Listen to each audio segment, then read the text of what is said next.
नमस्कार विद्यार्थी मित्रांनो, तर आज आपण पाहणार आहोत इयत्ता 11वीच्या चिटणीसाची कार्यपद्धती या विषयाचे प्रकरण 6वे कंपनीचे संचालक व मुख्य व्यवस्थापकीय कर्मचारी या प्रकरणाचा स्वाध्याय भाग 2. पुढे जाण्यापूर्वी तुम्ही जर चॅनलवर नवीन असाल तर चॅनल नक्की सबस्क्राइब करा, तसेच बेल आयकॉनही प्रेस करा. यापूर्वी आपण या प्रकरणाचा स्वाध्याय भाग 1 पाहिलेला आहे. तो तुम्ही पाहिला नसेल तर तो नक्की पहा. त्याची लिंक खाली डिस्क्रिप्शन बॉक्समध्ये दिली आहे. चला तर मग पुढील स्वाध्याय पाहू. प्रश्न दुसरा आहे, खालील संज्ञा किंवा संकल्पना स्पष्ट करा. त्यातील पहिली संकल्पना पहा, संचालक. चला तर या प्रश्नाची उत्तर पाहू. तर यातील पहिला मुद्दा आहे, कंपनी कार्याची दिशा ठरविण्यासाठी व त्यावर देखरेख ठेवण्यासाठी नियुक्त केलेली व्यक्ती म्हणजेच संचालक होय. तर या ठिकाणी पहिला मुद्दा आपल्याला संचालक म्हणजे काय हे स्पष्ट केलेले आहे. तर पुढील दुसरा मुद्दा पहा, केवळ व्यक्तीच संचालक म्हणून नियुक्त केली जाऊ शकते. याचाच अर्थ संयुक्त संस्था, संघटना किंवा व्यापारी मंडळ हे कंपनीचे संचालक बनू शकत नाहीत. तर पुढील तिसरा मुद्दा पहा, सार्वजनिक कंपनीत किमान 3 संचालक, खाजगी कंपनीत किमान 2 संचालक, तर एक व्यक्ती कंपनीत 1 संचालक असणे आवश्यक असते. तर शेवटचा चौथा मुद्दा पहा, प्रत्येक संचालकास संचालक ओळख क्रमांक मिळवणे अनिवार्य आहे. तर अशा प्रकारे आपण संचालक ही संकल्पना एकूण 4 मुद्द्यांच्या आधारे स्पष्ट केलेली आहे. पुढील दुसरी संज्ञा पहा, व्यवस्थापकीय संचालक. तर या प्रश्नाचे उत्तर पाहू. त्यातील पहिला मुद्दा पहा, कंपनी कायदा कलम 2 नुसार ज्या संचालकाला कंपनीबरोबर केलेल्या करारानुसार किंवा भागधारकांच्या सभेत केलेल्या ठरावानुसार कंपनी व्यवस्थापने संबंधित विशेष असे महत्त्वाचे अधिकार प्राप्त झालेले असतात, अशा संचालकाला व्यवस्थापकीय संचालक असे म्हणतात. तर पुढील दुसरा मुद्दा पहा, व्यवस्थापकीय संचालकांची नेमणूक 5 वर्षाकरिता करता येते. तर तिसरा मुद्दा आहे, कंपनी कामकाजाचे व्यवस्थापन पाहण्यासाठी व्यवस्थापकीय संचालकांची नेमणूक केली जाते. तर शेवटचा चौथा मुद्दा पहा, कंपनीमध्ये एकापेक्षा जास्त व्यवस्थापकीय संचालक असू शकतात. तर अशा प्रकारे आपण एकूण 4 मुद्द्यांच्या आधारे व्यवस्थापकीय संचालक ही संज्ञा अभ्यासलेली आहे. पुढील तिसरी संकल्पना आहे स्वतंत्र संचालक. चला तर याचे उत्तर पाहू. त्यातील पहिला मुद्दा पहा, कंपनी कायद्याअंतर्गत कलम 149 कार्यकारी संचालक, पूर्णवेळ संचालक, नामनिर्देशित संचालक या व्यतिरिक्त जो संचालक नियुक्त केलेला असतो त्याला स्वतंत्र संचालक असे म्हणतात. तर या पहिल्या मुद्द्यामध्ये स्वतंत्र संचालक म्हणजे काय हे आपण पाहिलेले आहे. तर पुढील दुसरा मुद्दा पहा, स्वतंत्र संचालकांचा कार्यकाल सलग 5 वर्षाचा असतो व तो पुनर्नियुक्तीस पात्र असतो. तर पुढील तिसरा मुद्दा पहा, कायदा, व्यवस्थापन, प्रशासन, विक्रीचे शास्त्र, कंपनी व्यवस्थापनातील तांत्रिक बाबी अशा सर्व गोष्टींचे ज्ञान, कौशल्य आणि अनुभव स्वतंत्र संचालक असणे आवश्यक असते. तर शेवटचा चौथा मुद्दा पहा, स्वतंत्र संचालक सलग 2 सत्रापेक्षा जास्त काळ या पदावर राहू शकत नाही. तर अशा प्रकारे आपण एकूण 4 मुद्द्यांच्या आधारे स्वतंत्र संचालक ही संकल्पना स्पष्ट केलेली आहे. पुढील चौथी संकल्पना आहे कार्यकारी संचालक. चला तर याचे उत्तर पाहू. तर यातील पहिला मुद्दा पहा, कार्यकारी संचालक हा कंपनीचा पूर्णवेळ संचालक असतो. दुसरा मुद्दा आहे, दैनंदिन व्यवस्थापनात कार्यकारी संचालकाचा महत्त्वाचा सहभाग असतो. तर तिसरा मुद्दा आहे, कार्यकारी संचालकाला व्यवस्थापनाच्या विशिष्ट अशा जबाबदाऱ्या दिल्या जातात. तर शेवटचा चौथा मुद्दा पहा, कार्यकारी संचालक हा एखाद्या संस्थेचा किंवा कंपनीचा मुख्य कार्यकारी अधिकारी किंवा व्यवस्थापकीय संचालक असतो. तर अशा प्रकारे एकूण 4 मुद्द्यांच्या आधारे आपण कार्यकारी संचालक ही संकल्पना स्पष्ट केलेली आहे. पुढील 5वी संकल्पना आहे अकार्यकारी संचालक. चला तर याचे उत्तर पाहू. त्यातील पहिला मुद्दा आहे, अकार्यकारी संचालक हे कंपनीच्या दैनंदिन कामकाजामध्ये सक्रिय नसतात, म्हणूनच ते कार्यकारी संचालकाची जागा घेऊ शकत नाहीत. पुढील दुसरा मुद्दा आहे, अकार्यकारी संचालकांना बाहेरचे संचालक म्हणून संबोधले जाते. तर पुढील तिसरा मुद्दा पहा, अकार्यकारी संचालक कंपनीच्या धोरण निर्मितीमध्ये महत्त्वाची भूमिका पार पाडतात. तर पुढील चौथा मुद्दा पहा, अकार्यकारी संचालक हे संचालक मंडळातील अविभाज्य घटक आहे. तर अशा प्रकारे आपण अकार्यकारी संचालक ही संकल्पना एकूण 4 मुद्द्यांच्या आधारे सविस्तरपणे अभ्यासलेली आहे. पुढील 6वी संकल्पना आहे पर्यायी संचालक. चला तर याचे उत्तर पाहू. त्यातील पहिला मुद्दा पहा, मूळ संचालकाच्या गैरहजेरीत ज्या संचालकाची नेमणूक संचालक मंडळ करते त्याला पर्यायी संचालक असे म्हणतात. तर पुढील दुसरा मुद्दा पहा, पर्यायी संचालकाची नेमणूक 3 महिन्यांपेक्षा कमी कालावधीसाठी करता येत नाही. तर अशा प्रकारे आपण 2 मुद्द्यांच्या आधारे पर्यायी संचालक ही संकल्पना अभ्यासलेली आहे. पुढील 7वी संकल्पना आहे संचालकाची प्रासंगिक रिक्त पदे. चला तर याचे उत्तर पाहू. त्यातील पहिला मुद्दा आहे एखादा संचालक मृत झाल्यास, त्याने राजीनामा दिल्यास किंवा इतर कोणत्याही कारणाने संचालकाची प्रासंगिक रिक्त जागा उद्भवू शकते. तर पुढील दुसरा मुद्दा पहा. संचालकाची प्रासंगिक रिक्त पदे भरण्याचा अधिकार संचालक मंडळाला असतो. तर पुढील तिसरा मुद्दा आहे एखाद्या महत्त्वाच्या प्रकल्पासाठी मदत घेण्यासाठी संचालकाचे प्रासंगिक रिक्त पद भरले जाते. तर शेवटचा चौथा मुद्दा पहा. अतिरिक्त संचालकांची नियुक्ती केवळ रिक्त झालेल्या संचालकाच्या अपूर्ण कालावधीपर्यंत वैध असते.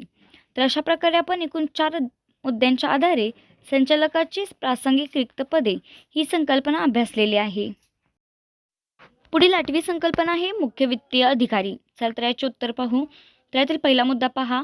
ज्या कंपनी अधिकाऱ्याकडे कंपनीच्या अर्थव्यवस्थेची जबाबदारी सोपवलेली असते त्याला मुख्य वित्तीय अधिकारी असे म्हणतात. तर दुसरा मुद्दा पहा.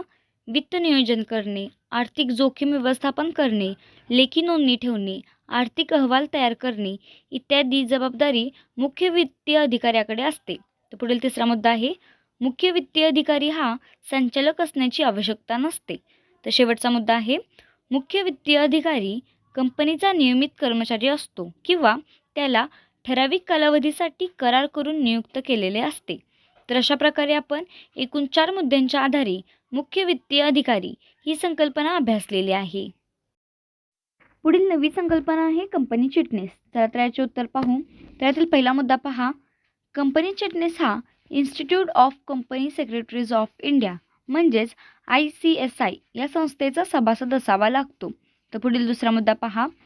पूर्णवेळ चिटणीस एकाच वेळी एकापेक्षा जास्त कंपन्यांमध्ये चिटणीस म्हणून काम करू शकत नाही. तर तिसरा मुद्दा पहा. पूर्णवेळ चिटणीस कंपनीचा संचालक बनू शकतो, पण त्यासाठी संचालक मंडळाची अनुमती असावी लागते. तर शेवटचा चौथा मुद्दा आहे कंपनी चिटणीसाची कर्तव्ये वैधानिक कर्तव्ये व सामान्य कर्तव्ये अशा 2 भागात विभागलेली आहेत. तर अशा प्रकारे आपण कंपनी चिटणीस ही संकल्पना संपूर्णपणे अभ्यासलेली आहे. पुढील 10वी संकल्पना आहे सचिवीय मानक. चला तर याचे उत्तर पाहू. त्यातील पहिला मुद्दा पहा. Institute of company secretaries of इंडियाने सचिवीय मानके तयार केली आहेत. तो दुसरा मुद्दा आहे सचिवीय मानकांमुळे कायदेपालनावर चांगले नियंत्रण ठेवण्यास मदत होते व मंडळाची कार्यपद्धती बळकट होते. तर पुढील तिसरा मुद्दा पहा. Institute of company secretaries of इंडियाने एकूण 10 सचिवीय मानके नमूद केली आहेत. तर शेवटचा चौथा मुद्दा आहे सचिवीय मानकांचा मोठा प्रभाव चिटणीसाच्या कार्यपद्धतीच्या गुणवत्तेवर झाला आहे. त्यांच्या कार्यपद्धतीमध्ये एक समानता आली आहे. तर अशा प्रकारे एकूण 4 मुद्द्यांच्या आधारे आपण सचिवीय मानक ही संकल्पना अभ्यासलेली आहे. पुढील 11वी संकल्पना आहे सचिवीय अंकेक्षण. चला तर याचे उत्तर पाहू. त्यातील पहिला मुद्दा पहा. सचिवीय अंकेक्षणामध्ये विविध कायद्यांच्या अनुपालनाची पडताळणी होते. कंपनी कायदा, संस्थात्मक कायदे, आर्थिक कायदे या सर्वांचा यामध्ये समावेश होतो. तर पुढील दुसरी मुद्दा पहा. सचिवीय अंकेक्षण ही संकल्पना कंपनी कायदा 2013ने प्रस्तावित केली आहे. तिसरा मुद्दा आहे सचिवीय अंकेक्षण अनुपालन यंत्रणेतील त्रुटी व चुका शोधून काढते. तर शेवटचा चौथा मुद्दा पहा. ICSIचा सदस्य असून ज्याच्याकडे व्यवसाय करण्यासाठीचे प्रमाणपत्र आहे अशीच व्यक्ती सचिवीय अंकेक्षण करू शकते. अशा प्रकारे एकूण 4 मुद्द्यांच्या आधारे आपण सचिवीय अंकेक्षण ही संकल्पना अभ्यासलेली आहे. पुढील 12वी संकल्पना पहा. संचालक मंडळ. चला तर याचे उत्तर पाहू. त्यातील पहिला मुद्दा पहा. कंपनीच्या भागधारकांनी निवडून दिलेल्या प्रतिनिधीला संचालक असे म्हणतात. कंपनीचे सर्व संचालक मिळून संचालक मंडळ तयार करण्यात येते. तर पुढील दुसरा मुद्दा पहा. कंपनीच्या उच्चस्तरीय व्यवस्थापनामध्ये संचालक मंडळाचा समावेश असतो. तिसरा मुद्दा आहे संचालक मंडळ ही कंपनीची सर्वोच्च संस्था आहे ज्यामध्ये विविध क्षेत्रातील तज्ज्ञ असतात. तर शेवटचा चौथा मुद्दा पहा. कंपनीचे कार्यक्षम आणि प्रभावी व्यवस्थापन आणि प्रशासन सुनिश्चित करण्यासाठी संचालक मंडळ स्थापन केले जाते.